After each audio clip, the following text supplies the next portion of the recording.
Tít xoan ý lên đu nằng giar cốt phia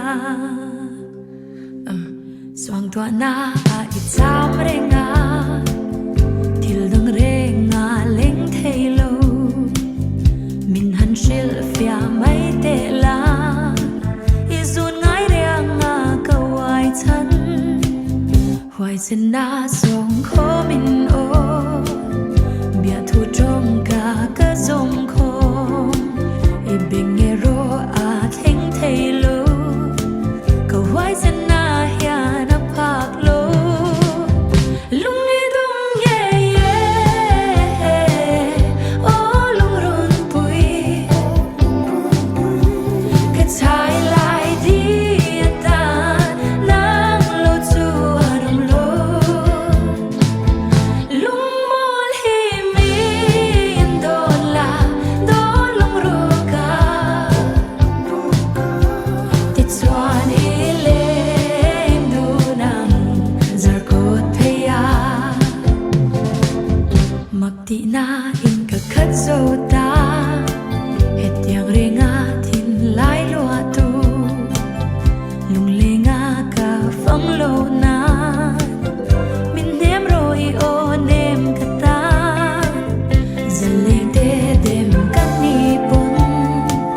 i thin lung ka rem chuan ka pom i chun le zwa min lo biak la i nawa dam em lo doat la lung e dung ye ye o lung run pui ka chai lai di ta nang lo chu arum lo lung mol hi mi don la don lung ru ka ti chuan i le du nang zar kot phia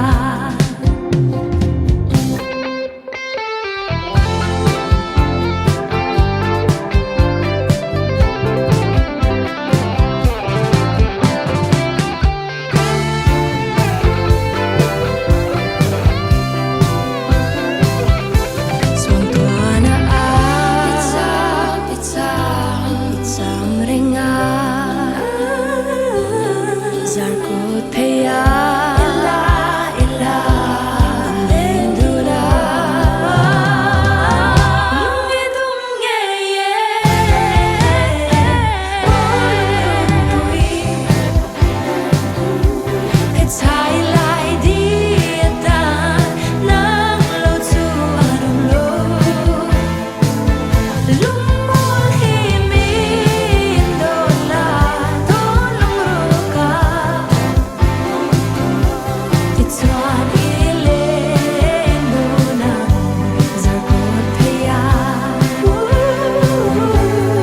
la la la zar kot phia